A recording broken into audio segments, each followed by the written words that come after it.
Welcome back to a special Hoops edition of Happy Valley Rewind. We're recording this exactly a week from Selection Sunday, but this episode will be publishing on Selection Sunday. So maybe something nice to watch while you get ready for the big bracket reveal. But we'll be talking about today about the 2001 upset of North Carolina in the second round of the NCAA tournament.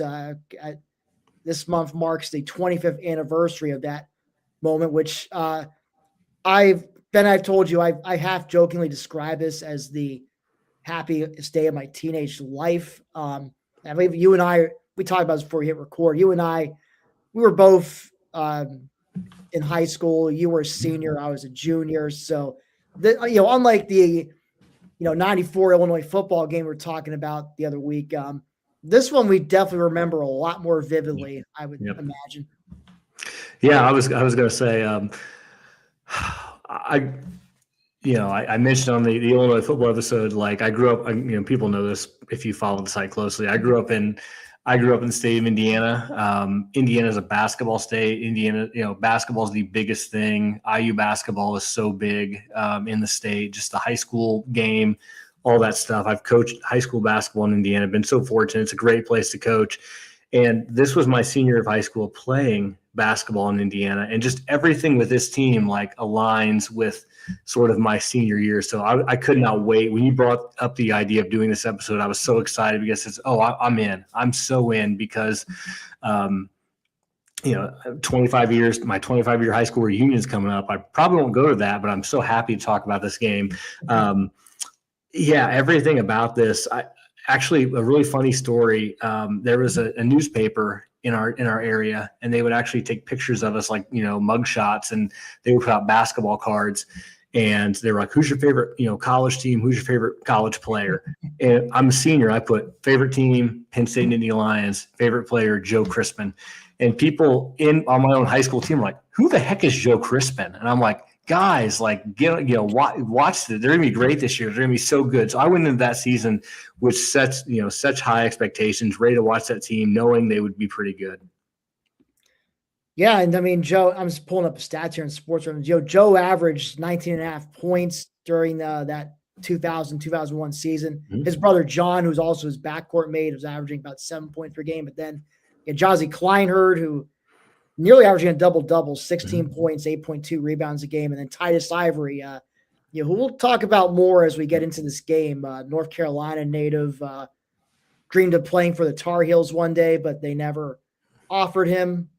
But he had a great season too. It's 16, averaged about 16 points, 4.5 rebounds. So that was like your core group right there. And then you had Tyler Smith, who was like, I describe him as like a glue guy. Averaged about 7.5 points, 4.5 rebounds a game. So, you need glue guys like those in your team. But before we get into this, just to recap how we do these things. So we'll start by talking about the state of the program going into the game, and then we'll go into the most rewatchable play, which is self-explanatory. Mandela Effect, which once again, that's basically a moment that you misremembered from your youth, and then you rewatch a game, and you realized it was a little different from what you recalled. Biggest gaffe, self-explanatory. The Yakov Yisrael, hey, remember that guy? I didn't have time to think of like a Penn State hoops player to rename that category to, so we'll just stick with Yakov Yisrael. We'll figure out one. I don't know. We'll figure out one later. I'll try to think of one as we're going here. Yeah, maybe this Scott Wiskowski. Well, he's on this team. Wasn't he? Wiskowski on this team. And then the man. It'd be nice to have this guy category, which somebody would love to see on the current iteration of Penn State basketball. Although they need more than just one guy, in my opinion, to turn it around. But that's a whole nother episode to shoot, I would think. Pivotal moment. It's self-explanatory moment in the game that shifted things for good for Penn State. Apex Mountain performance. That's a guy who just really balled out, had a memorable performance. And rewatchability ranking on a scale 1 to 5, 1 being bad, 5 being the best. what we wish we knew then. That's basically what, if we go back in time and, tell our high school selves what was going to end up happening. No, where the program would be 25 years later. That's basically what we get into. So I think we're going to go ahead. And before we start, though, just want to remind all of you who are watching, please check to make sure you're subscribed. If you're not, please do so. Please like this video. Helps with the algorithm. And also check us out at blackshoediaries.com. Please. Basketball season is coming down to a close, but there's still some coverage from Bennett and I and Ali, Moretta Felice, and other hoops writers. And wrestling season is, we got postseasons in full swing.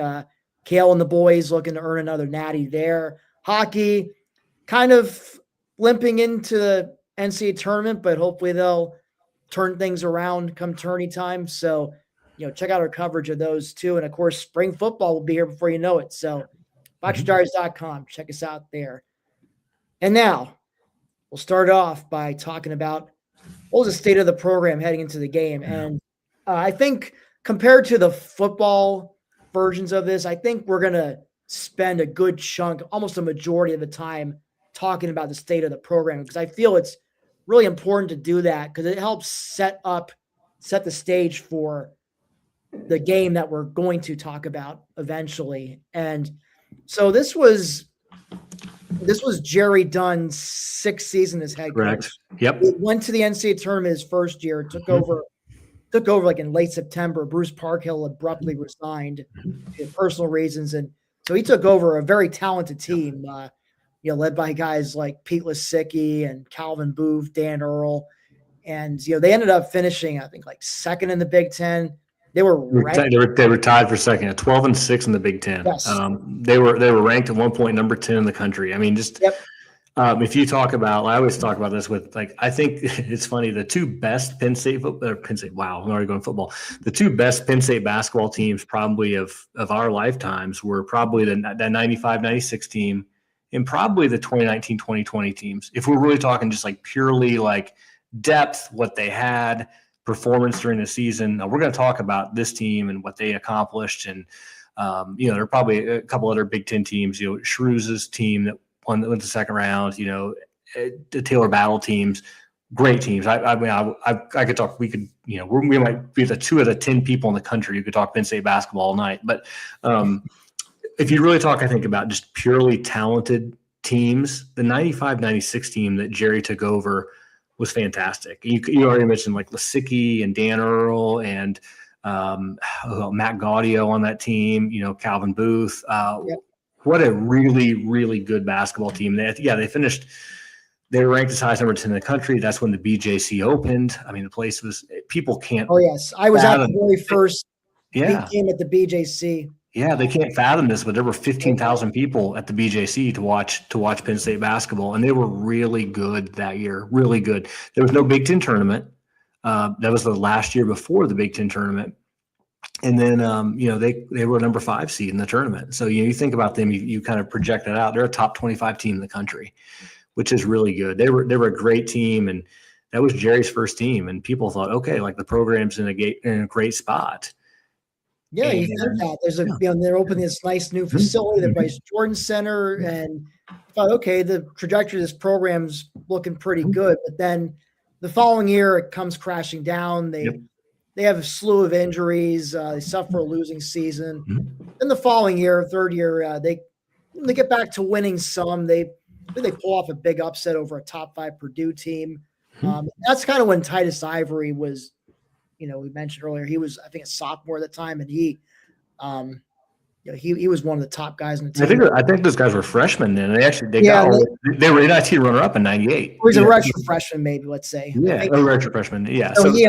So that team, yes, but they forward of an NCAA tournament, but they ended up in the NIT, and they got all the way to the championship game, but came up short against Minnesota. Yeah. Then the following year, it seemed like it had another good team returning. You had Ivory back, Calvin Booth, Dan Earl for a 6th year because kept getting injury waivers. And I think Lisicki was gone at that point, but Joe, you had Joe Crispin by that point, who was a sophomore.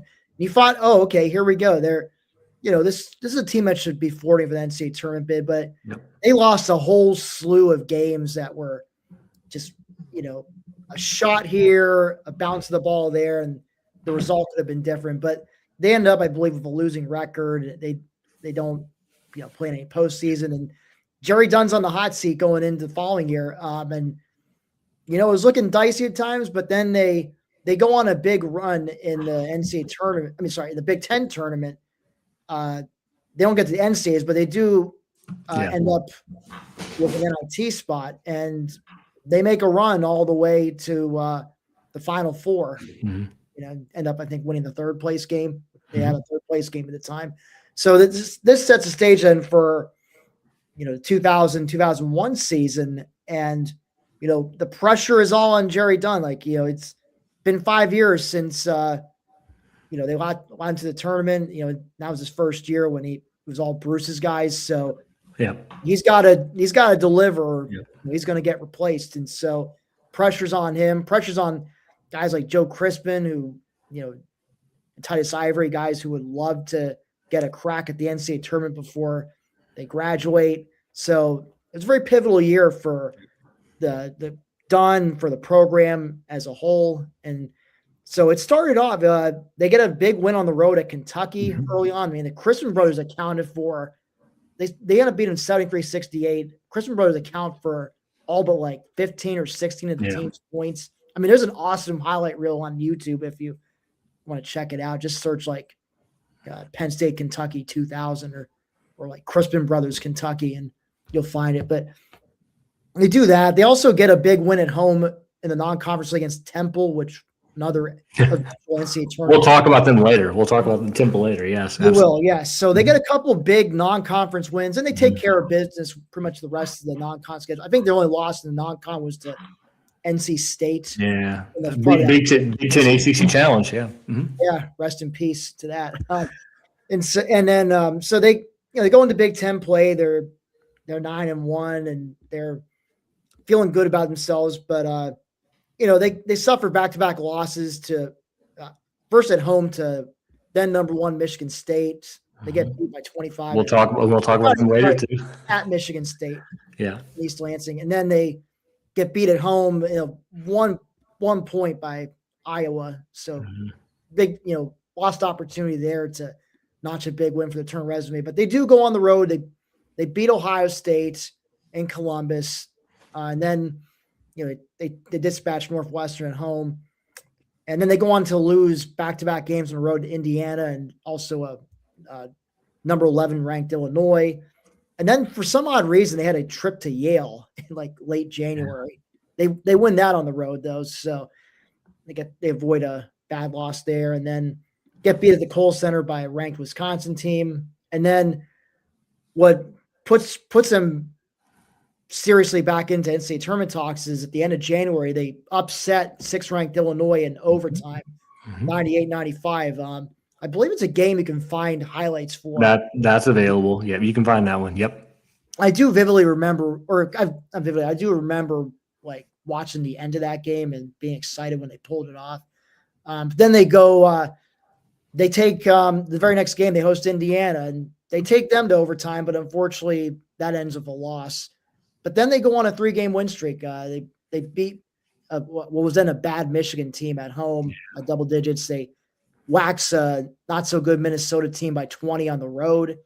And then they take down Purdue 92-71 at home. And I know Purdue, you look at their record from that year, not good, 17-15 overall, 6-10 in the Big Ten, but still, beating Purdue is always kind of a big deal when you're Penn State. So there was that. But then they go on to lose at Northwestern, which was, I remember that being considered a bad loss at the time. And there's a lot of talk, I remember, about Penn State being on the wrong side of the bubble potentially because of that loss.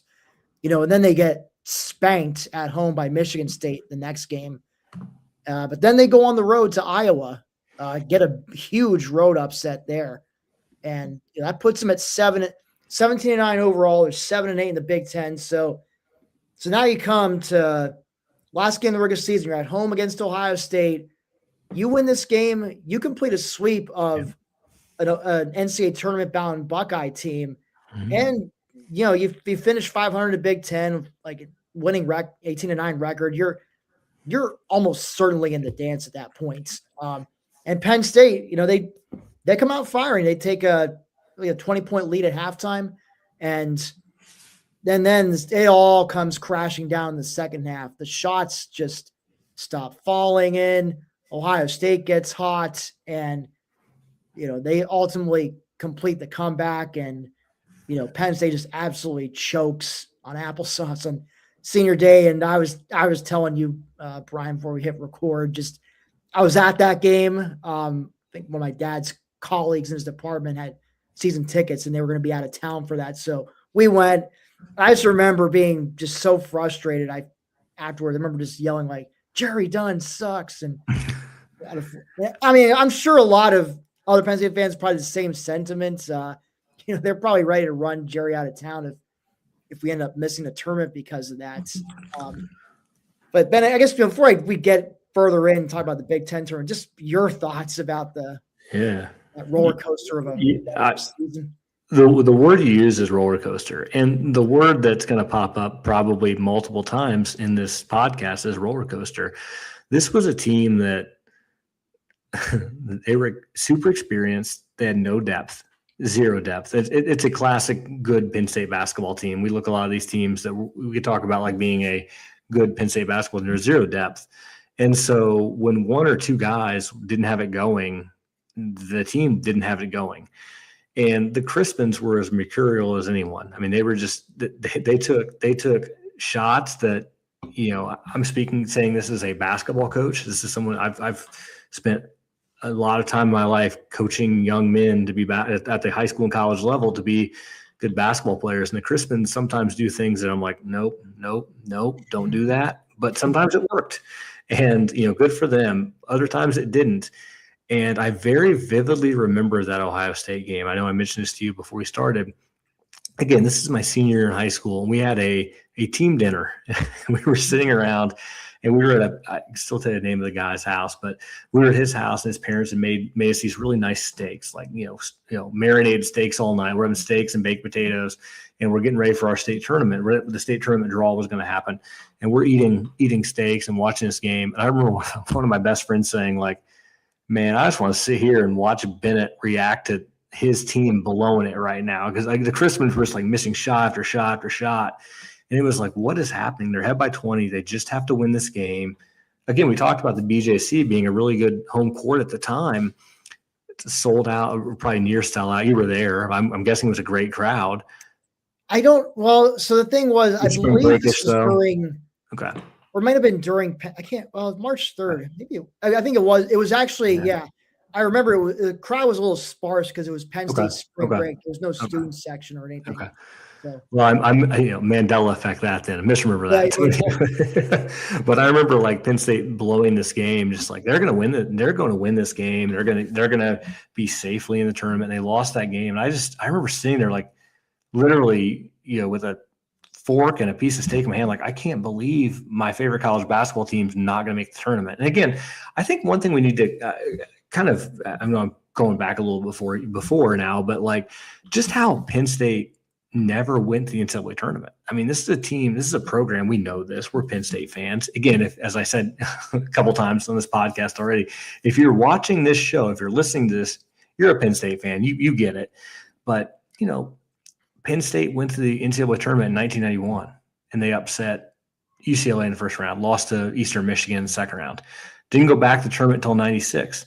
They've not been back to the tournament until, ultimately this year. But like, not to interrupt, Brian, but when was before 1991? When was the last time they went to the tournament? Before.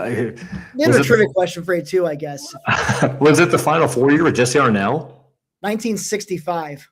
Oh, so a little bit. Arnell, they went to the Final Four, like was like 50 something. That was like right? 1954. Yeah. I mean, you're talking about a program that just never goes to the NCAA tournament. Never. And even that you talk about that. I've done a lot of research, my random self doing writing for the site and writing for other things. Like, the NCAA tournament pre-1960 something wasn't a big deal. The NIT was still bigger. So, Penn State really hasn't been on this stage ever. And it's like, they're going to get there. They're going to get there. And they blow this game. And I remember thinking like, oh no. I vividly remember, I'm going to send this podcast to this friend because I still talk to him this day. Like, you need to rewatch this. And I remember him vividly like laughing, like, man, Bennett's he's about to cry over here. And I wasn't really going to cry, but I was dumbfounded. Like, they're not going to make the tournament. Are you for real? Like, this team, they've beaten Kentucky. They've won all these games. Again, you already alluded to, they beat Kentucky in the regular season. They just shot the heck out of the ball. Temple, they beat Temple, who's a really good Temple team. Lynn Greer, we'll get into them later. They had some good conference wins, and now it's like they're going to blow this. They're not even going to make the tournament. And you're right, Jerry Dunn, you kind of alluded to it earlier, was on the hot seat. Here's this guy who took over a program probably as good as ever was. They were number, again, top 20 in the country when he took them over. They were a 5 seed. And they end up like they're going to blow this and not make the tournament, and Jerry's going to lose his job. That's I remember having those thoughts. They're going to lose this. They have this senior laden team with Joe Crispin, Titus Ivory, Jossie Klein-Hurd, and I even kind of on my notes. I know we shared notes a little bit before, but in my notes there were a lot of moving parts with this roster, and I remember having the vibe of this is the chance they have to do something. We're going to talk about some of the young guys later, but this was a team that this was as good as it was going to get, and they were going to blow it right here. I remember being like really disheartened after an Ohio State game heading into the Big Ten tournament. Yeah, and so after that loss, I remember all the talk on like ESPN. It was at the site I pretty much went to, like, like Penn State's on the bubble, what they got to do to get in. And, and I just remember, so they go on, they have to play Michigan. They have to go in the first round on a Thursday afternoon. Yep. Thursday afternoon. So at this point, it was our spring break. We went to go visit my grandma in Columbus, Ohio. And so I remember watching it in my grandma's living room. So that was a wild game in and of itself. It was pretty close round. Michigan led, I believe, at halftime. And, I don't think either team led by more than like 5 or 6 points in this game. So it was very close the whole way through. And in the final seconds, so it's a tie game, and, Penn State comes down the court, and I believe it was Brandon Watkins who fired up a 3-pointer, which was missed everything, right? It was an air ball. It was an air ball. So he fires up an air ball 3, but Jossie Klein-Hurd, he seemed to envision that shot was going to end up short and position himself perfectly to just catch it and lay it in before the buzzer. Just caught everyone off guard, and and even the announcers didn't anticipate it, and so they're going crazy. And I would remember I was going nuts in the living room. I'm like, did he just make that? Kind of reaction. And man, that was like exhale for a moment, because they lose that game. I'm not gonna say they would have missed a tournament for sure, but they would have been sweating it out big time. Yeah. So that's a really great point. In this is sort of Mandela Effect thing, I suppose.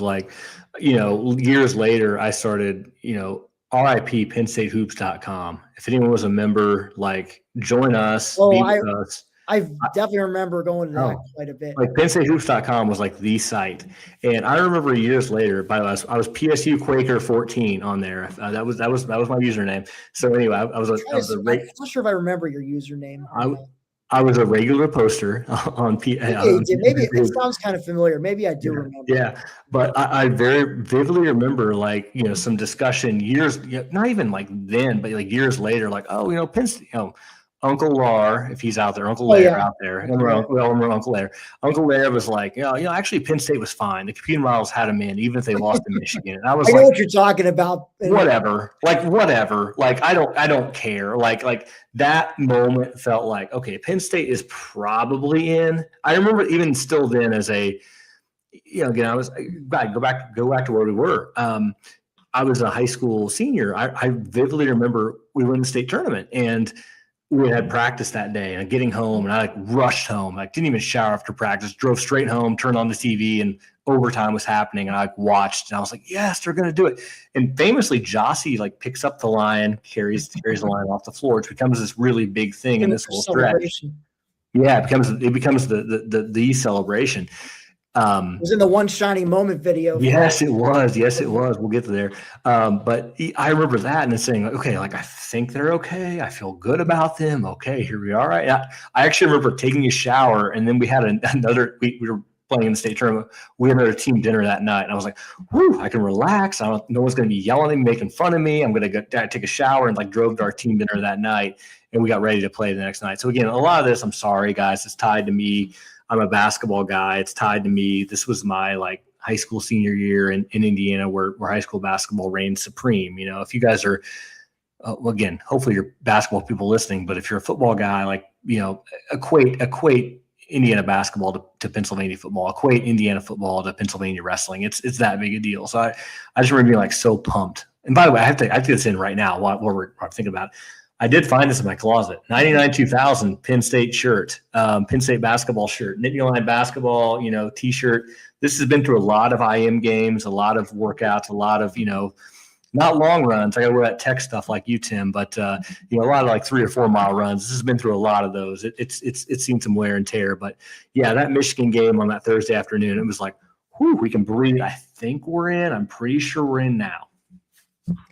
Yeah, for sure. And then they followed it up with, the shot around the world by Joe Crispin to clinch an upset over number 2 Michigan State. And I wrote about this game more specifically a few years ago as an off-season one-off, and I called it the upset before the upset. Yep. Everyone remembers, yep. Even the most casual, yep. They do remember the upset over North Carolina in the tournament, but they may have forgotten that upset of Michigan State in the Big Ten tournament, which solidified that 7th seed for them in the NCAA tournament, put them, left no doubt that they would be in. Unfortunately, I did not watch this live. We were actually driving back to State College from my grandma's. I think we were trying to beat a snowstorm or something, but I don't know. I think everyone else had the same idea. But I just remember there was this major backup of traffic on somewhere on the highway. I think it was somewhere in Ohio still, but we were just stuck in standstill traffic for hours. And we did not get back until maybe 10, 11 o'clock at night. Because originally we were supposed to have gotten back with, plenty of time to watch the games. I think it was an early evening tip. It was actually, you know what? I remember this very vividly. It was and by the way, for years I went to the Big Ten basketball tournament. It's one of my favorite sporting events in the world. Friday at the Big Ten tournament is a really fun day. Basketball fans, if you can swing it, I was lucky. I lived in Indianapolis for about 5 years, and Friday at the Big Ten tournament was just, and especially when Penn State was involved, because obviously, I am who I am. But Friday at the Big Ten tournament, you get a doubleheader. It's 12, 2:45, 7 o'clock, 9:30. And the Penn State game was the late game. It was the last game of the night. And I know this because we played maybe it was 9 o'clock, whatever. But we played, I was in my high school state tournament. We won that night. We won our semifinal game to get to the sectional championship, which is a pretty big deal in Indiana. And I got home that night, I rushed in the door, flipped on the TV, and the game was in the last couple minutes. I watched this is probably 11 o'clock at night. I'm watching the last, 10:30, 11 o'clock at night. I'm watching the last few minutes of that game and seeing the very famous shot that you're about to talk about, I'm sure. Okay, so I got back home even later than 11 or Mandela Effect, right? This is how it works. Now I'm having the Mandela Effect. But I just remember as soon as we got in the door, I just dashed downstairs to the basement to because free kids. 2001, there was no Wi-Fi, no smartphones, no social media. Couldn't watch on YouTube. You couldn't watch on No YouTube. YouTube. Yeah. I mean, Yeah. none of these things that we take for granted today. So, I mean, and so my internet connection, and it was actually good for the time because we had a cable internet in the, instead of dial-up, but still we had to go down, physically sit in front of a computer, go to the website, and I'll go to ESPN.com and looking up the scores. I'm just anxiously waiting to see what the result was. And I was in like shocked disbelief when I saw the final score and saw Penn State had won. And so then I'm looking to see like if I can find like highlights of it. I think I don't know, maybe I'm Mandela affecting here too, but I thought I remember catching like a grainy video clip of Crispin hitting that shot. It was a step through three, right? You remember it was a shot fake. It was a step through three, and he hits it. And it's like a real IM building type of shot. Oh, absolutely. We'll talk about more of IM type building shots. My friends and I, Friday or Saturday night in high school, we go hoop it up at Gym 3 of the IM building. Yep. So you were a court one guy. I was a what? Were you ever a court one guy? Could you make it on court one? I did play court, but I mean, court one, I wasn't, I played on court one like one time, and I was like, that's when I knew I could play. I was like, oh, I can hang on court one. I wasn't. I don't know. But the football players weren't there. Like David Macklin, if we're going to name some guys, like those dudes, guys like David Macklin, they would hang out on court one. All the DBs, the defensive backs would hang out like they're like, I can't. I remember getting on court one time. I was like, oh, I can play. And of course, I won't get into my whole life story, but when I hung on court, I was like, oh, I'm okay. I'm actually okay at basketball. I feel pretty good about myself right here. Yeah, I did okay. I mean, it wasn't anything spectacular on court in Gym 1. But I mean, Gym 3, I was pretty decent, I guess, back in the day. But not to digress too much. We got off. We're gonna get off topic, But that was, shot heard around the world. Put Penn State in a tournament. They go on to lose to Iowa in the semifinals, but it didn't matter at that point. They were in, so they get in the tournament as a 7 seed, and they end up going to New Orleans for the first couple rounds, and so their first round opponent is Providence, the 10 seed, and they take them down 69-59, and so that set the stage then for taking on North Carolina. I mean, Ben, I'm sure you got a lot of, if you want to talk more about this Carolina team they're facing.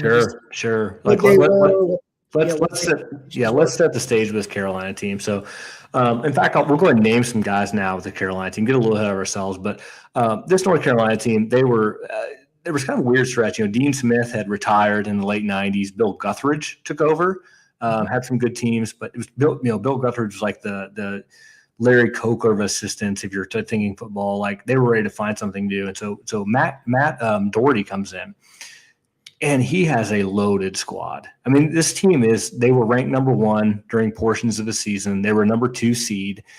Let's go ahead and name some guys. So you guys know Jason Capel. He was a McDonald's All-American. Chris Lang, McDonald's All-American. Brendan Haywood was the starting center who played forever in the NBA. The most famous guy they have on that team is, go ahead, Tim. Julius Peppers, NFL Hall of Famer, right? He's a basketball player, power forward. He actually starts in this game. He starts in place of Chris Lang.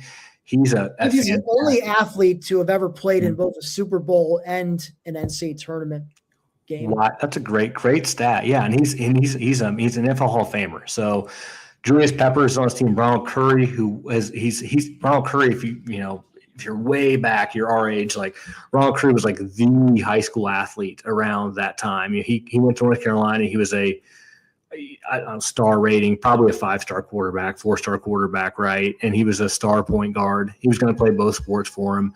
Who else again?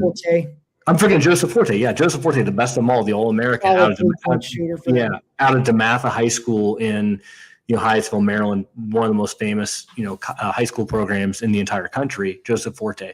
So this is a Carolina team. They'd been to the Final Four the year before. They were kind of a surprise Final Four team. That was Guthridge's last year. Matt Doherty's come in. Again, they spend part of that season number 1 in the country. This team is loaded. They're just, everyone thinks they're going to, be back in the Final Four. They're a really, really good team. So I don't think we can stress this enough. This is, maybe as good a team as you talk about all the Penn State NCAA tournament berths ever. This is the best team Penn State ever played in the NCAA tournament, period. End of story.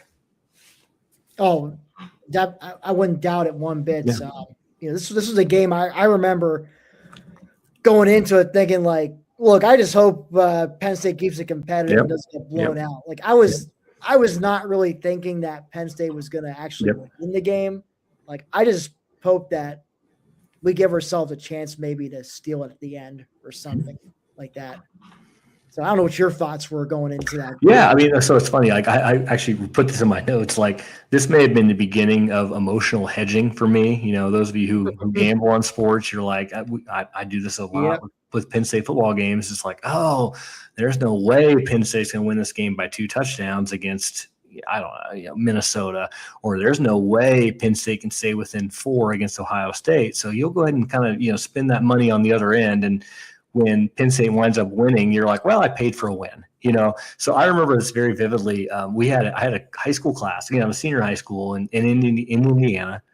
We had a high school marketing teacher. Shout out to that guy.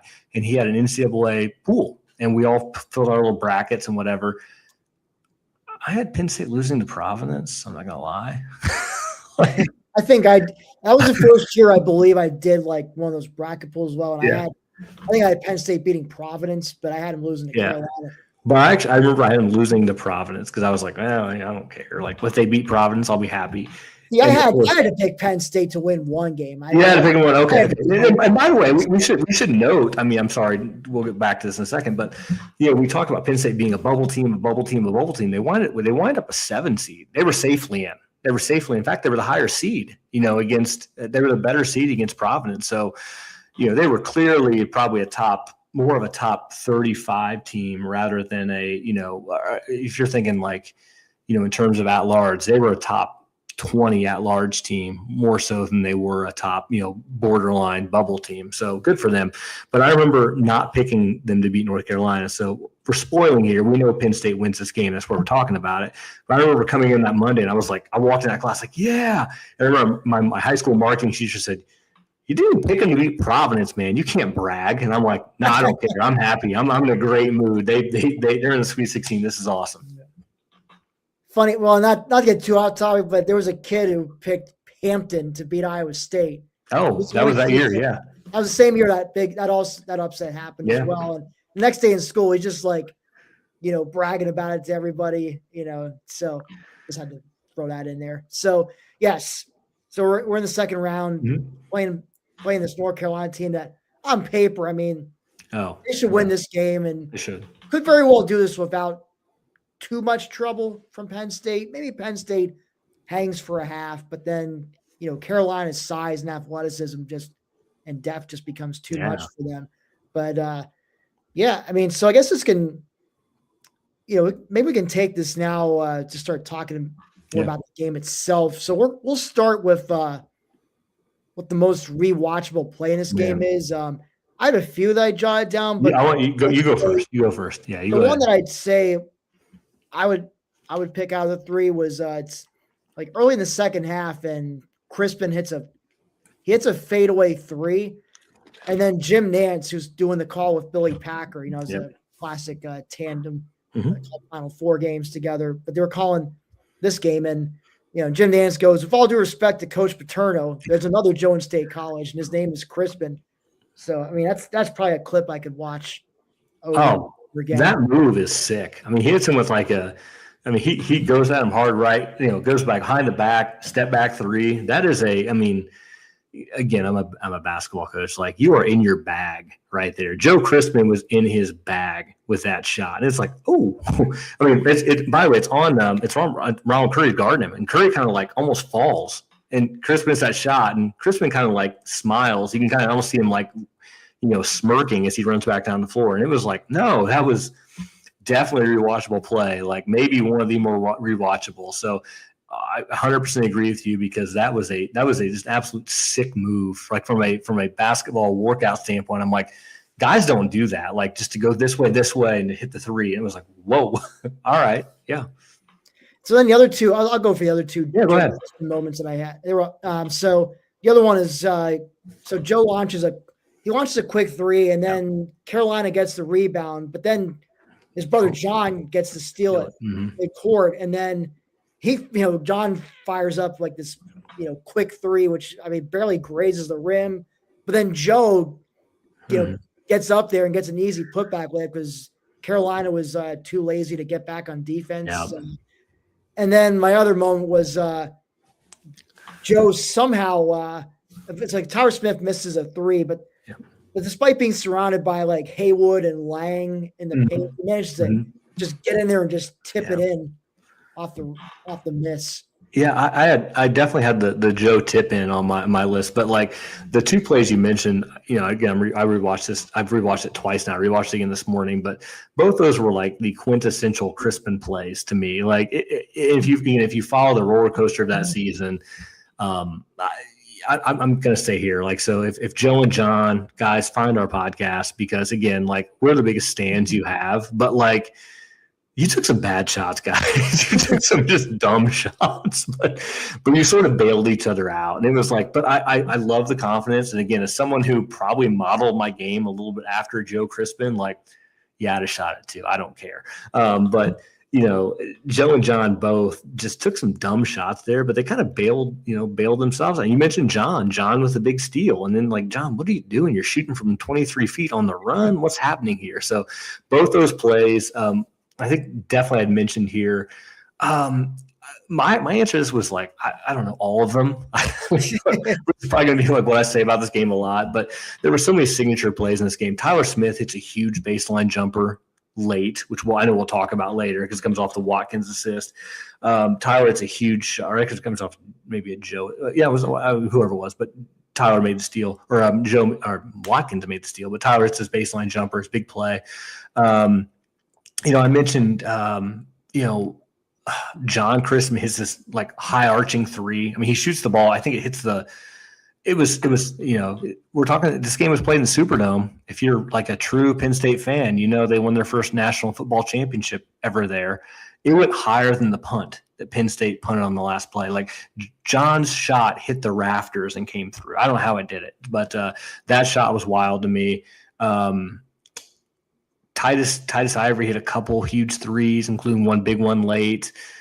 We're going to get to Brandon Watkins in a minute, the plays he made. So just, this whole game we're going to get to, I'm sure, but like the whole game is rewatchable. Like, wow. Just, and basketball is a little different than football too, right? There are just so many more quick bursts, quick moments. But yeah, this was a wild, wild game. So many rewatchable plays, even in the last just 10, 12 minutes of that game.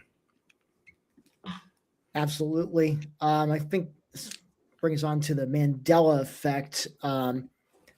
So if you want to start, what was your Mandela Effect? Yeah, sure. I'm sliding down here. Give me like 5 seconds. Yeah, I don't think I remember how back and forth the game was. I remember North Carolina getting off to a lead. I do remember that very vividly. And I do remember then sort of, Penn State coming back. In my brain, I was like, well, Penn State went back ahead, and they kind of like held the lead the whole time. I mean, North Carolina kept coming back. And that whole game, really with 4 minutes to go, even 2 minutes to go, the game was in the balance. It was a one-possession game. I don't remember that. I always felt like Penn State kind of just sort of like controlled things, finished the game, whatever. And I hate saying this again. Like, I'm a John Crispin fan. I know John leaves, and we're going to talk about that with the outcome of the season. But I don't remember how bad John was bad this game. John Crispin wasn't very good. And I didn't remember Brandon Watkins playing such a pivotal role.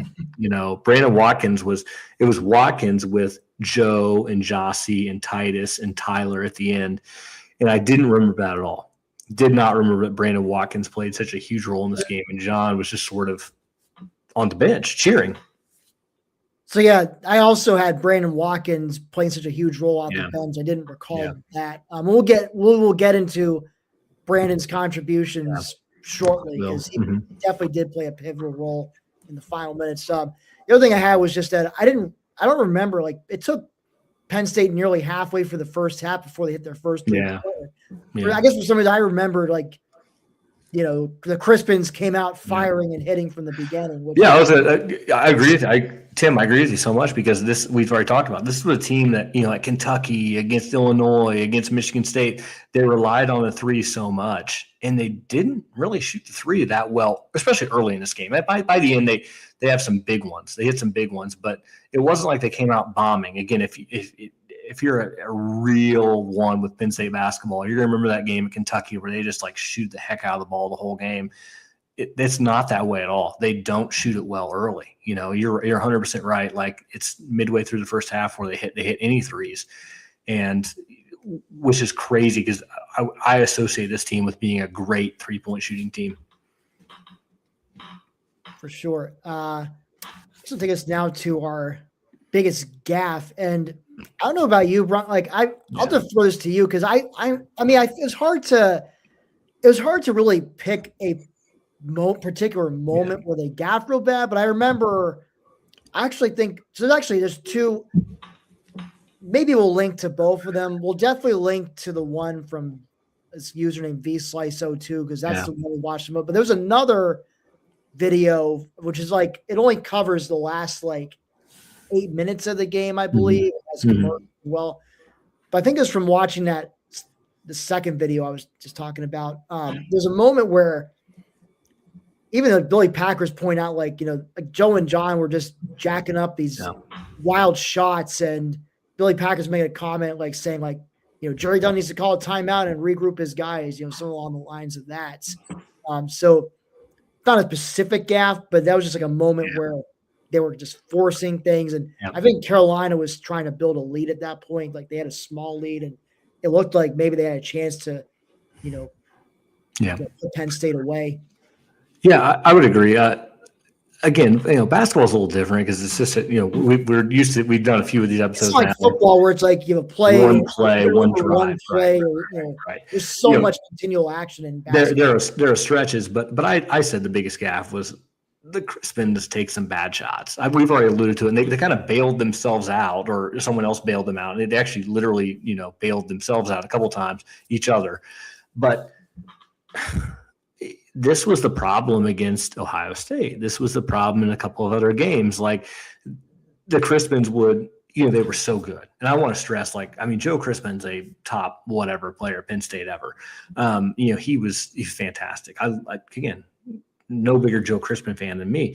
Probably my second favorite Penn State basketball player ever. But, Joe takes some dumb shots here. John takes some doesn't play well. And it's like, okay, well, they're going to lose this game, but these guys are going to shoot them into games, shoot them out of games. And there were a couple of points where it definitely felt like the Crispins were going to shoot them out of this.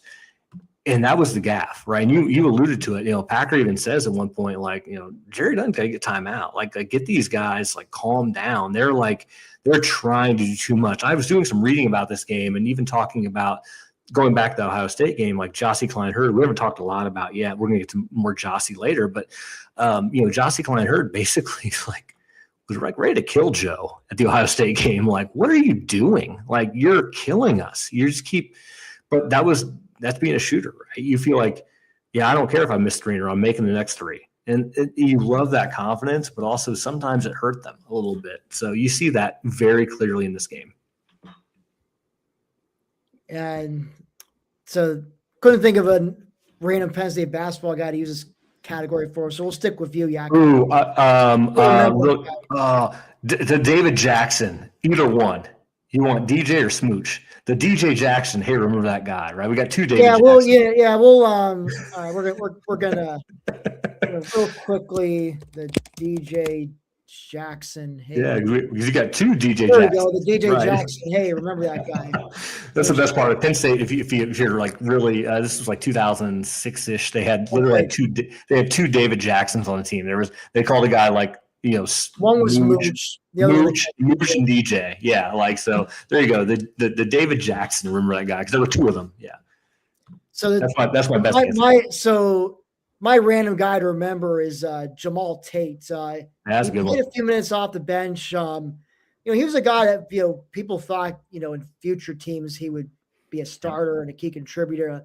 Unfortunately, he left the team at one point. Like it wasn't reasonable to say why, but later learned that he had alcohol problems, and he ended up, it was a nice story. He got himself cleaned up, and actually, later on, after when that DeChellis had taken over the program, I believe it was maybe like second year to DeChellis, Tate actually came back onto the team for his senior year, and even though he didn't really do much for the team, like it was still just a great moment. Great to see he got his act together and got his spot back on the team. So that's it. That's a really good one. So name some dudes.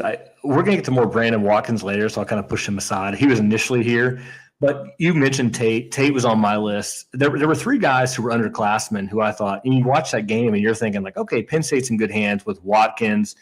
You would have thought watching a game that John Crispin's coming back. We'll get to that later. But Watkins, John Crispin, Jamal Tate, who you alluded to. Yeah, you're right. Like I thought he was really good. And I'm going to mention two kind of bigs who played a little bit in that game. Marcus Banta, a total random dude. Just Marcus Banta. I think he failed out. I think he flunked out of Penn State. But, I think you're right. I'd have to look it up. But he definitely didn't play next year because next year was my freshman year at Penn State, and Marcus Banta was not on the roster, and so I think he failed out. But Marcus Banta plays okay because they needed bigs in that game because North Carolina, as you mentioned, they had a formidable front line, and Banta is just a big dude who bangs and just kind of hangs with him and does stuff like that. So he was on my list. Like Marcus Banta, there's a dude you've not thought about him forever. And then Ndu Egekese also. Oh yes. And Ndu, he was around the next year. He was even on Ed DeChellis's first. I think he was on the first Ed team. Yeah, I think he was. Because he was only a freshman that year. In this year, and he was around because we'll get to Jerry in a second. Jerry gets 2 more years, but yeah, Egekese sticks around Penn State, and he was just never really a player, but he was on the roster for years, but he plays a little bit in this game and holds his own. Banta and Egekese, I think, do a nice job of just holding down the fort to give Klein-Hurd a break, to give Smith a break. There were bodies you could throw out there for. Yeah. But again, we talk about the front line. If you from a basketball perspective, if you're really a basketball person, you watch this game and it's funny because you see how different the game was played even just 25 years ago. There's a lot of they're playing 2 guys in the post. And so you need, nowadays almost everybody plays 5 out or plays 1 guy in a dunker spot, 1 guy in the post. So to see 2 guys in the post like Haywood, like Lang, Peppers, those guys down there, Banta, Egekese, Smith, they all hold their own. So I just want to shout out to Ndu Egekese, and I've already mentioned the North Carolina guys, but. Again, Joe Forte, we alluded to, he's an All-American, first-round pick out of DeMatha High School. Julius Peppers, NFL Hall of Famer playing this game. And, of course, Ronald Curry, who he puts a sick – if you watch that V-Slice video especially, he puts a sick move on somebody. You see the whole, North Carolina bench, hit the ground a classic, if you've ever played park basketball, when you got hit with a cross. And – Curry hits, I can't remember who it is. I can't remember if it's maybe Watkins or maybe even Ivory, hits him with a cross, and it's and finishes. So great move there. So Curry ends up being, an NFL wide receiver. Just some athletes on that team and some really, really, here we go back and rewatch your McDonald's All-American games of the late 90s, early 2000s. You'll see some of those North Carolina guys. Yeah, I mean, just – just some great moments, random moments there. So moving on to the man, it'd be nice to have this guy on the current roster. And like I said before, I don't think it's going to take a lot more than just everybody. And again, I'm not going to turn this into a diatribe against the Penn State basketball team, but if there's one guy, I mean, I'm going with the low hanging fruit, but I feel like the current team just needs pure shooters. And so give me, is Joe Crispin, for those who don't know, he's an assistant coach on. I was going to say, Joe's with the team right now. What are you talking about? Does Joe have some eligibility left somehow? I mean, put him out there. That's a good one. So I had Joe Crispin. That's a good one. I went with Jossie Klein-Hurd. We haven't talked enough about. And if you don't know the story of Jossie Klein-Hurd, Dave Jones, who you can have your own feelings about Dave Jones on the football beat, and I probably have my own feelings about Dave Jones from Harrisburg on the football beat. But Dave Jones on the basketball beat is awesome, and he got to know these guys so well. And you can Google this, Jossie Kleinherd, an amazing story about this man's life, who's been through a lot, and it's not pretty. There have been a lot of struggles with, court and drugs and all sorts of stuff. So, Google him. But just as a basketball player, to me, he was the kind of undersized, rugged battler. He's the kind of guy who has a chip on his shoulder, a little undersized. I think of all the good Penn State basketball teams of probably our lifetime, having a guy like this on them. And he watched this game. He plays, again, he's going against Haywood and Lang and Peppers. These are big name guys. And he plays so well. He just battles the whole time. And, he reminds me a lot of, you think about, even Penn State had these guys up through even probably the Shrewsbury days, but you think about Ed had Jamel Cornley, Shrews had John Harrar, guys, Trenton Buttrick, guys like that. Like these are the kind of players I'm thinking of. And Jossie was kind of the prototype for that. He was just I don't know what he was, 6'8", 6'7", but he played like a 7-footer and just really controlled the post. So, I'm with you. I get it. Like I just watched Penn State shoot 3 of 22 from 3 today and had to write about it for the site. So I get it. I'm with you with Joe. But Jossie is the guy who jumped right to mind for me. Oh yeah. I mean, he was, definitely one of those, kind of, they call him a tweener, but he definitely played bigger than his heights. And, he had the good, kind of like a Jamel Cornley type in a way, bit undersized, but dude was freaking built like a tank. I mean, he could cause real problems down low. And of course, Jossie, you mentioned his name. I always think of him as classic celebration from the tournament, carrying the Nittany Lion off the court. So, and I said, made the One Shining Moment video. So you mentioned Jossie Kleinherd. That's what comes to mind. So moving on to pivotal moment. And we may have, I have a feeling we probably have the same answer. We have the same ones here. Yeah. Yeah. So we'll just say, so it's about 2.5 minutes to go in the game. Penn State's clinging to a 1-point lead. So Joe Christen misfires on a 3-pointer, but then here comes Brandon Watkins, a super sub, gets a clutch rebound, and then he gets the ball out to the top of the key to reset things. And then that ultimately sets up Tyler Smith for a jump shot, which boosts Penn State lead to 3. And then on the other end, Watkins comes up with a steal, and then that sets up a Titus Ivory jump shot to make it a 5-point lead with 1:30 left. And that ultimately gave Penn State enough cushion to start pulling away in the final minute. Yeah, a couple. I want to get to Brandon Watkins. I did some Brandon Watkins deep dive, and I kind of messaged you about this, Tim, a little bit, but you nailed it. About 2:20 left. I think you had the notes here. He gets that rebound, and I think the biggest thing it did is it let Penn State burn some clock, and it winds up. Penn State's up 1. They're kind of like just clinging to this lead.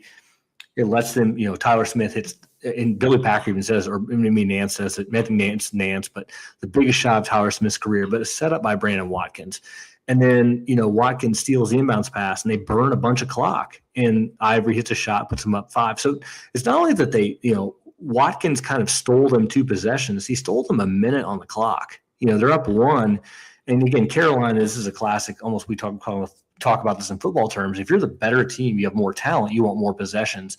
And Watkins kind of steals them a couple of possessions and lets them get that win. So Brandon Watkins, I want to talk about him for a second. Just go ahead and dive into this.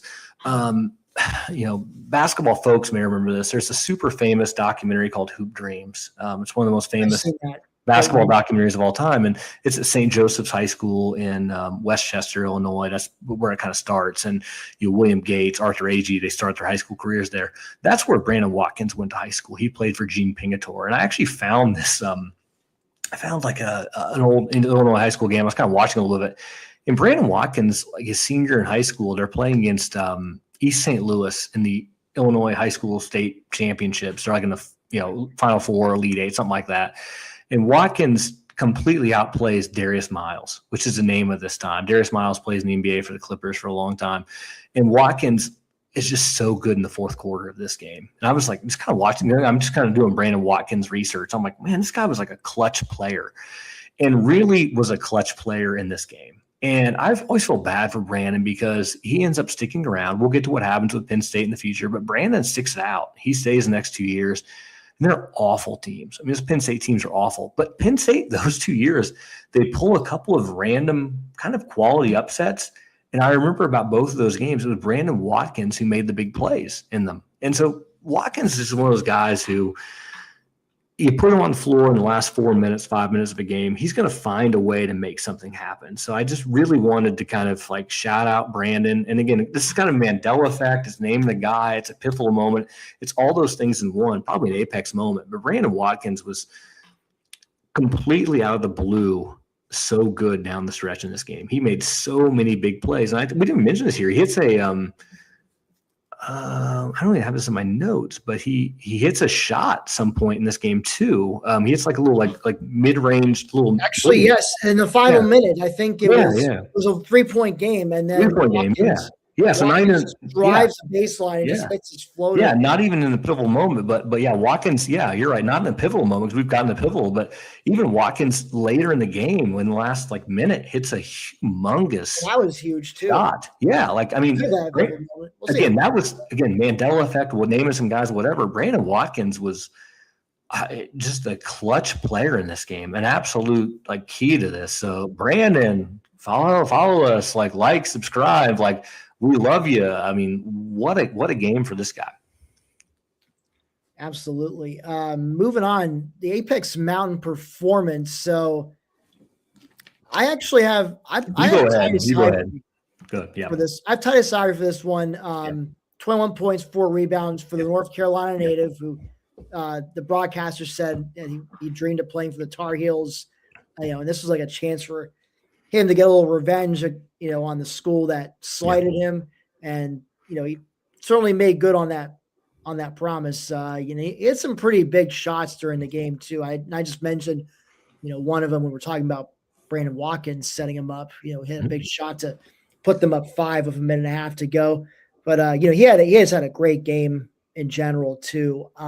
What was your Apex Mountain guy? Yeah, I first of all, I want to, back up what you said. I mean, I don't think we've talked enough about Titus Ivory. We're trying to get to like all these guys in this, but Titus Ivory, you alluded to it. Like Bonnie Bernstein in the intro says, this is where he always wanted to go to North Carolina. This was his spot, and he wasn't good. And throughout the game, Packer talks him up. Like, I get why he didn't go to Carolina, but this guy's so good. And I think Ivory's like the classic example again of the sort of. Don't forget, like Ed DeChellis recruited him. He's kind of that classic, like Ed DeChellis recruit, like a little bit overlooked. Park Hill, DeChellis, Dunn recruited him, a little bit overlooked, but just what a player. I mean, what a player. They found a diamond in the rough here, and we can name so many of those guys at Penn State over the years. I agree with you 100%. Having 20-plus points in this game, and I don't know what his plus-minus was, but it felt like every time he was on the bench, that's when Carolina sort of made their run. Apex Mountain performance. This is a cheap and silly answer, but the entire program. This is it. This is the greatest win in Penn State basketball history, right? Again, I know going back to Jesse Arnell days when they was the Final Four, but again, the NCAA tournament was so different back then. Like I said, it wasn't even like the most prestigious tournament. No. The NIT. The NIT was better. You only took X amount of teams. It was a regional tournament. If you won your region, you went to the Final Four. So, for real, current modern day basketball, this is the greatest win in Penn State basketball history. And they get performances from, we've already alluded to, Watkins and what he did down the stretch, Ivory and his performance, Jossie Klein-Hurd, the way he battled. It wasn't like Joe Crispin was bad in this game. Joe Crispin was still really good. Joe Crispin made a lot of big shots. Tyler Smith hits the biggest shot of his life, as Nance points out. So there are just so many plays in this game. This is the biggest win in Penn State basketball history, in my opinion. So it's the Apex Mountain performance for the entire program. And wow, what a fun game! What a fun game! read rewatchability ranking. Yeah. So between 1 and 5, I definitely have this as a 5. I mean, this again, I said at the top of this broadcast, but this was like one of the best days of my teenage life. Just to go and knock off this college basketball blue blood like North Carolina, and then reach a Sweet 16 for the first time in the modern history of the tournament, since it expanded to 64 teams in 1985. That just kind of felt like that was maybe as good as it was ever going to get as a Penn State hoops fan. So I definitely, try to savor as much as I could. And, it's nice 25 years later to be looking back on this. If you couldn't tell, for the past hour, looking at the smiles on Brian and I's faces talking about this moment. But yeah, it isn't the game itself. It's just cool to watch. Just cool to watch. No, Crispin's hitting their threes, and then Titus Ivory stepping up some big shots, and Jazzy Kleinherd banging down in the paint, and then just seeing unsung heroes at the bench like Brandon Watkins coming up clutch late. It is a perfectly fun game. There's not a moment you're going to be, and again, basketball's a little different than football. This is my third of these shows that we've done, and I'm by the way, I'm loving this format. I want to keep it going. I know that we've hyped it up, guys. Hopefully you're listening. Keep liking, keep subscribing, keep commenting. We want this thing to really build. But with football, I go back to I did the first game with Pat, and we talked about like the Minnesota 2016 football game. It was like that game was boring for the first half. And obviously we talked about the Illinois football game, me and you, and it was like, well, it was a great game. I would give that a 5 out of 5. This game, I don't know, can I give it a 10 out of 5? It was super fun. It was just really, really fun because you get to name some guys, you get to see these great performances. You see Jim Nance and Billy Packer calling the game, which I'll get to in a second. But just everything about this game is so fun. It's a really fun game. And if you can find the full version, it's out there somewhere. I've seen it before. I know you couldn't find it either, but it's somewhere it exists. It is housed somewhere on the internet because I've watched this full game before. We only found we found the V-Slice version, which is kind of highlights throughout. And then we found the last, 8 minutes or so. But even if you just watch that, what a fantastically fun basketball game. And I would say, now here's my only thing about it. I would give it a 5 out of 5. This is so stupid. And this is me being petty. I'm sure I might watch it on mute because you have Billy Packer. And I really don't like Billy Packer. He was definitely annoying. There's a moment like this is my example of like Billy Packer. This is my Billy Packer, like just what drives me nuts. And people who actually really read the site closely, they're going to be like, well, if they know me, like, if they know what I write, they're going to be like, no, this is totally a Bennett kind of thing. But John, he's that like high arcing shot. And he's like 2 possessions later, like, well, Jim, we've seen high arcing shots like that, like in 1994, Corey Beck against, you're referencing a game from 7 years ago. Like it doesn't apply to this. And it's like, that's what kills me. And then, by the way, like part of me is like, yeah, Corey Beck hit the high arching 3 against Duke to help Arkansas win the national title. Like in my brain, I'm like, I know exactly what you're talking about, but I'm like, dude, shut up and just call the game. You know what I mean? Like, and that's always what killed about like Billy Packer. He wanted to find like a historical reference to everything that ever happened. And sometimes I feel like, I literally write a column where I try to find a historical reference to everything that happens. But like in the moment, it was like, just like, let it breathe. Like, let this moment happen. So Billy was like a little bit much for me. Everything else about the game, fantastic. What a cool win for Penn State. Just absolutely positively. You're right. I remember being in my living room. I was 18 years old and just like, I can't believe Penn State's going to the Sweet 16. I can't believe Penn State just beat North Carolina. And there's really, there's no like football comparison for this. You know what I mean? Like Penn State doesn't get into like games like this where you're like, oh, Penn State can't beat these.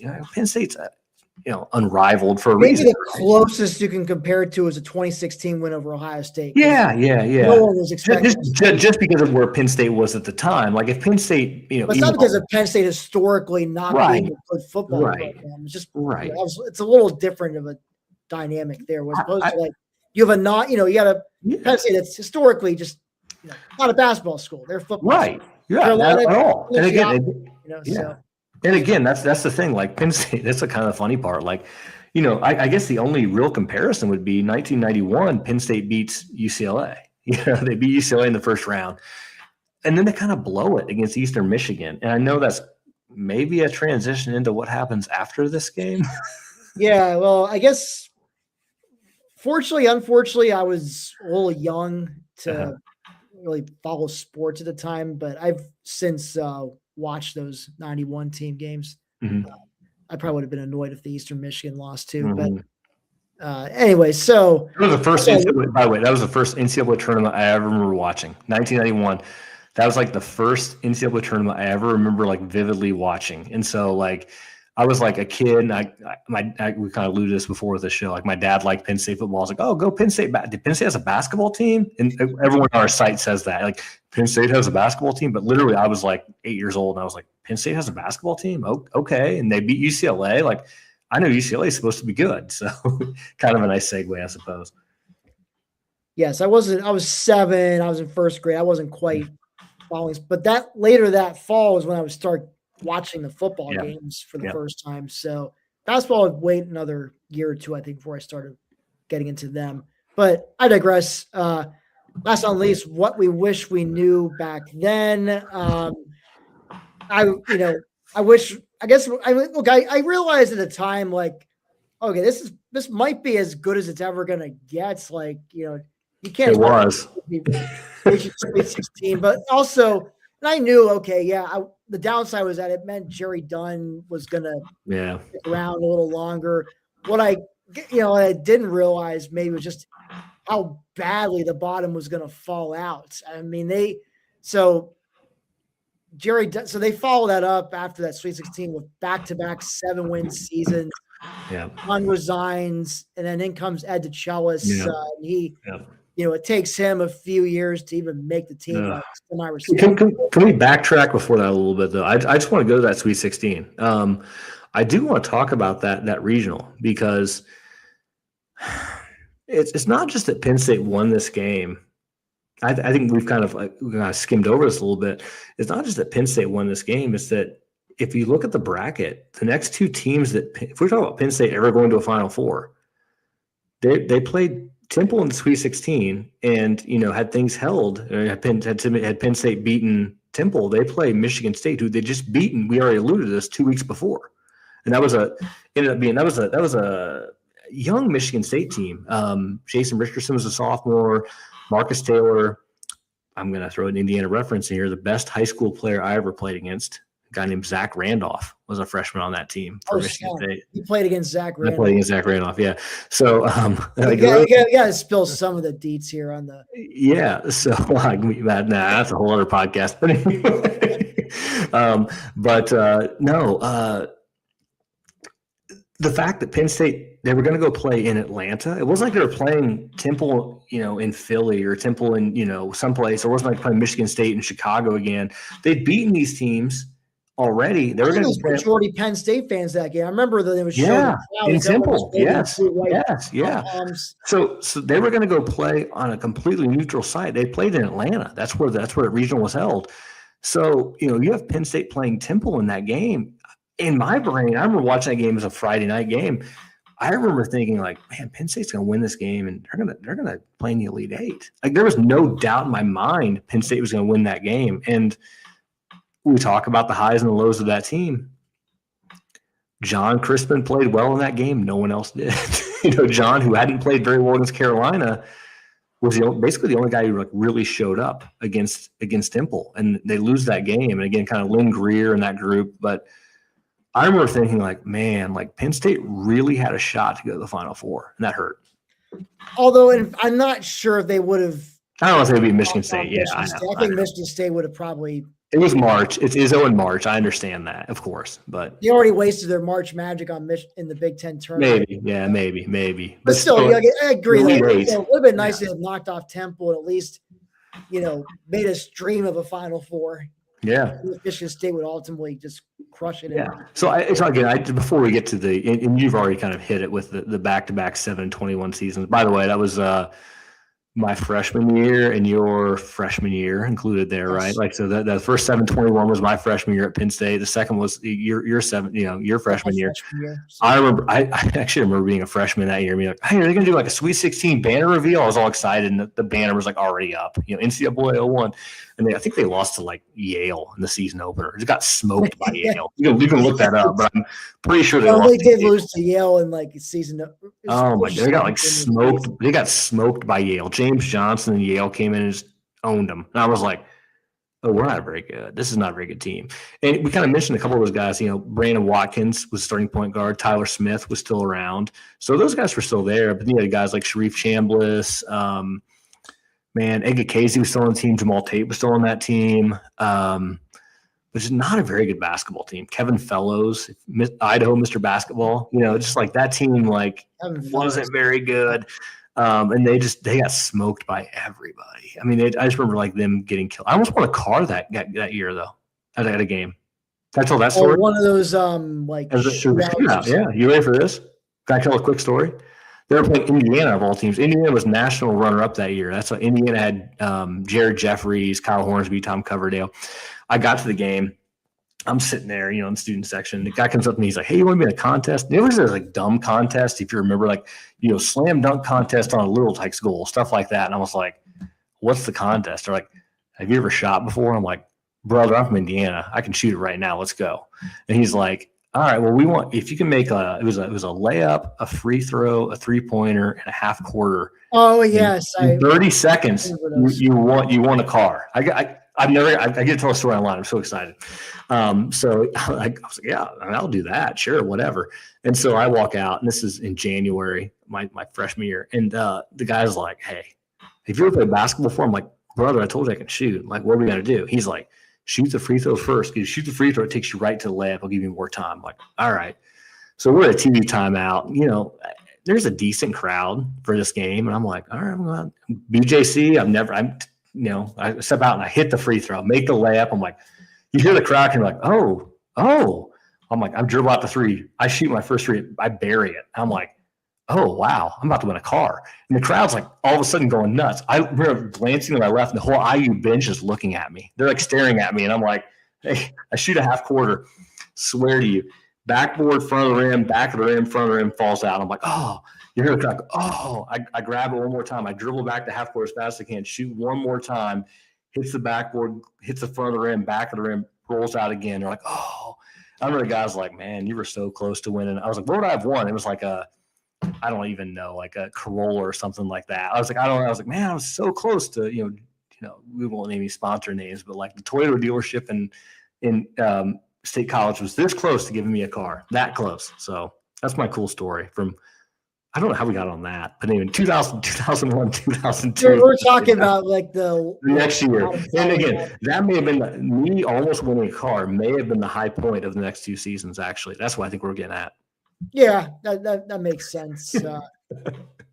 Yeah, I thought you were going to say like you airballed one of the shots or something. No. And you were I can shoot it, man. Close. I can do nothing else but remember random Penn State football stats and make 3-pointers. That's all I got in life. Doesn't pay you a lot. But yeah, I guess so you probably tell yourself the same thing. Like, yeah, the bottom's going to fall out, and then Penn State's going to spend. They were so bad. Essentially, the next couple of decades so bad. Well, at least the next decade in the wilderness before they get back to the NCAA tournament in 2011. Yeah. Really, I'll say that 2009 NIT championship team, they belonged in the NCAA tournament. Oh, 100%. We could probably do a whole. Oh, well, you talk about. If you talk about maybe my favorite Penn State basketball team of all time, again, we were talking about this one a lot, and they're probably, it's probably 01 and 09 are my two favorite Penn State basketball teams ever. The 09 team I lived and die with, and if Jake Kelly doesn't bank in a couple threes for Iowa in the last game of the regular season, Penn State finishes number 2 in the conference, they're in. And that team was really good, and it was a team that I think could have won a couple of games too, because – we've alluded to them already, but I know we're getting ahead of ourselves, but we should do this. We should definitely do some ed days. But it was such a build to that team. But that team in and of itself was didn't have a lot of depth. But they just had. Jamel Cornley was such a dog, and Taylor Battle to me is just my favorite guy, I kind of alluded to this, but like Joe Christman's my second favorite Penn State player of all time. Taylor Battle's my favorite. I loved watching Taylor Battle play basketball. I mean, I just absolutely loved watching that man play basketball. He was just so much fun. I was at the game when Battle just drove around everyone and hit that like Happy Gilmore style layup to beat Illinois. Yeah. And we're all like, I thought, that was the shot that would put us in the tournament. Yes. We all stormed the court. The only time in my life I stormed the court. Oh, I remember, and then you again. So that's kind of where Penn State is. Like you mentioned it, like 2001. 91 they go to the tournament, 96 they go to the tournament, 01 they go to the tournament. We get to the Sweet 16. That's where the game we're talking about. It's 10 more years. What would you have ever imagined? I'll go back to this. Penn State joins the Big Ten. They build a new arena. In 96, they're ranked, I think, as high as number 10 in the country. You can never go back and tell yourself, tournament. The next 30 years, they're only going to make the tournament 3 more times. Yeah. I mean, like, and you go to like you go to they make the tournament in 01. They go to Sweet 16. They make the tournament in 2011. They would have made the tournament in 2020. We know that. Had there been a tournament, they would have made it that Pat Chambers year. And that team was actually COVID also. I said that team. That team was pretty good. They were a lock, and that team was ranked, I think, as high as they were top number 9. I think they got to number 9. They got to number 9. Yeah, that was the team. I remember like ESPN like legitimately like having a Penn State's a Final Four threat in January, and you're like they mentioned. I remember watching College Game Day, and like Jay Billis had him as his Final Four sleeper. Yeah.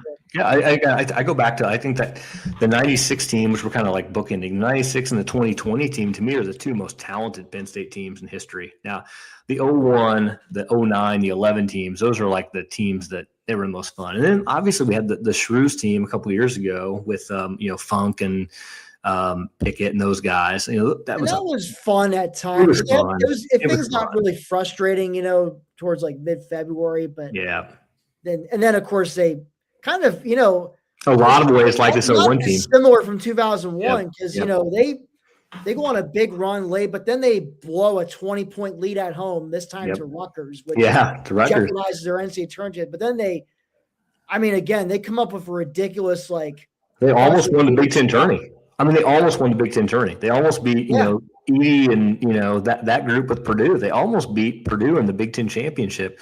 And then they crush. I mean, it's destroyed A&M and lead most of the way against Texas. And you're like, I remember watching that game like, these guys are going to do it again. They're going to go to Sweet 16. This is kind of the same kind of vibe. My friend and I had identified a flight to Kansas City from DC that we were going to take if they had beaten Texas. Yeah, but that's what we come to. What would you tell yourself? What would you tell yourself 25 years ago? Well, we're going to be hopeful that we can get in the tournament every 5 years, 10 years. And,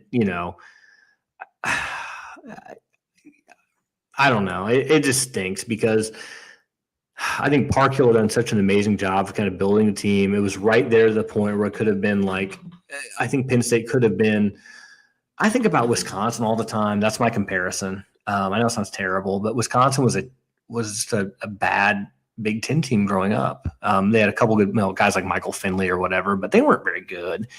And Wisconsin built themselves. They built a new arena, and they became like this consistent Big Ten contender. They had a defined style. They brought in coaches who've kept that going.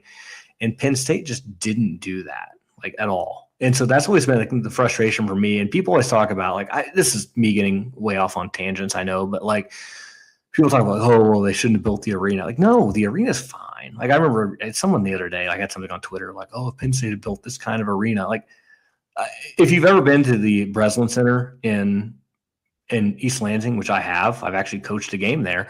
The Breslin Center and the Jordan Center are the same arena. They're literally the same architect. It's the same building. And it's the building doesn't matter. It's are you going to bring in guys who can play, bring in guys who can, bring in coaches who are going to have a defined style? Are you going to bring in, are you going to invest in the program? If you do that, then Penn State will support basketball. It absolutely will. I mean, as a freshman at Penn State, I remember being there again the year after that Sweet 16 run, and the curtains were down. The curtains weren't a thing in 2001, in the upper deck. And I remember Saturday games against Michigan State, people like that. There were Michigan State and whoever. There were 12,000 people there at the game. So that's not the issue. The arena isn't the issue. The issue, Penn State doesn't care about basketball. Well, they don't from a financial standpoint. If Penn State wanted to be good at basketball, they could be good at basketball. You can be good at both. We've seen Florida, Ohio State, Wisconsin, all these teams be good at both sports. Like they can definitely do this. And that's the frustrating part. I know we're way off on tangents now, but as a Penn State basketball fan, that's the frustrating part, because I've seen how you alluded to it. Like when Penn State went to Sweet 16, the Georgia Dome, it was a Penn State pro crowd. I mean, all these people flew down from Philly, flew down from, the East Coast and any of the large alumni base. Yeah. So that place was bumping to watch Penn State play Temple. They lose that game, and Penn State has never been back on that stage since, which is wild. Yeah. But yeah, if Indiana can win a national championship in football, we can go to Final Four in basketball. I was about to say, if Indiana can win a national, there's got to be some combination that Penn State can somehow get right. And I've said this for years. I've written this. I've written this for years. And this is speaking as someone who lives in Indiana.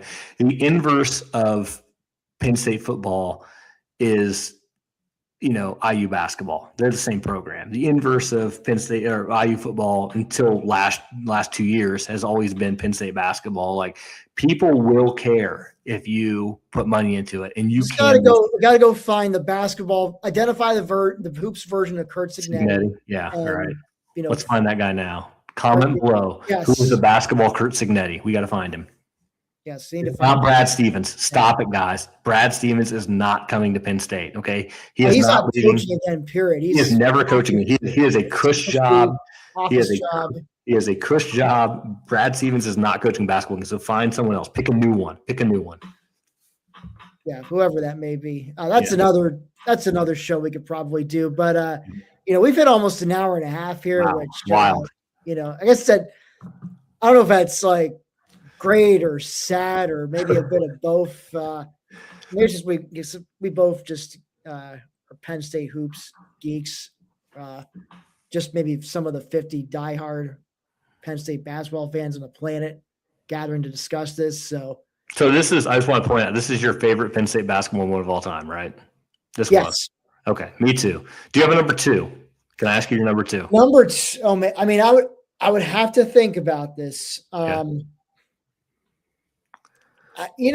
guess maybe it's just me thinking on my feet, but I would say that 2009 win over Illinois with Taylor Battle gets the game-winning layup. I was there. I stormed the court. Yeah. It was just a fun moment, even though, unfortunately, it wasn't like the shot that put them in the big dance, but it was still on its own just a fun moment. I will give you my other one then. I mean, it's just a fun one. So this is 2011. Again, for the 19th time tonight, I live in Indiana. I'm sorry, guys, for bringing it up every episode, but I feel like I have to. There's some Indiana representation here with Penn State basketball. I went to the I remember I had cash, and I went to the Big Ten quarterfinals in 2011. And Michigan State played. I was coaching a high school basketball team that had a green jacket, so I had a green pullover on, but my Penn State shirt on underneath. And I remember trying to buy a ticket out front of this thing called Conseco Fieldhouse, now Gainbridge Fieldhouse in Indianapolis. And I got in, and I remember I just wanted to pull it, and they're like, "Oh, you don't want to go in. The game's sold out." And all these scalpers are like, "Whatever." I was like, "I have real green cash. Who's going to sell me a ticket?" And this guy came running to me. He's like, "Man, you're in here. These 2 tickets." I paid a little more than I should have. I walked in, and I was wearing a green jacket, and I sat down. I realized I'm in the Michigan State. This is the quarterfinals, so Friday night. I was in the Michigan State parent section. I sit down, and this lady next to me, she's like, "Do you know Draymond?" I was like, "Draymond Green?" And she was like, "Yeah, Draymond." And I was like, No, I just bought these on the street. And she's like, oh, I took off my jacket. I was wearing a Penn State shirt. She's like, oh, it was, here's a name for you. Here's a name, that guy, Kalen Lucas. It was his mom I was talking to, the Michigan State point guard at the time. He was really good. And she's like, why don't we play you guys tomorrow? And I was like, okay, cool. Like, whatever.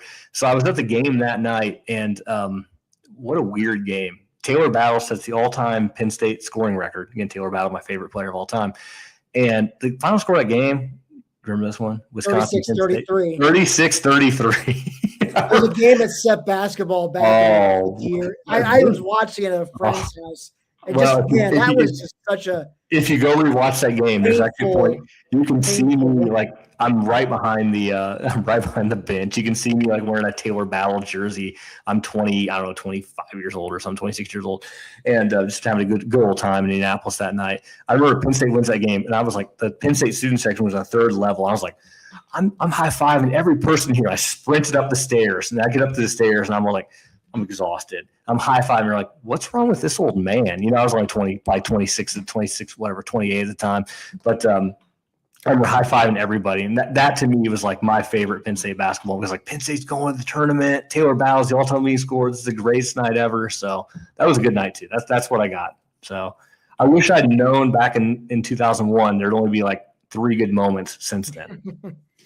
Yes. Well, hopefully in the not too distant future, we'll have some more great moments to savor. But, in the meantime, at least we had a chance to reminisce about the silver anniversary of, again, in our opinion, the greatest win in program history. If you watched the entire 90 minutes of this video, kudos to you. You're a real one. You're a real one. Sicko like Brian and I are. So, give yourself a round of applause.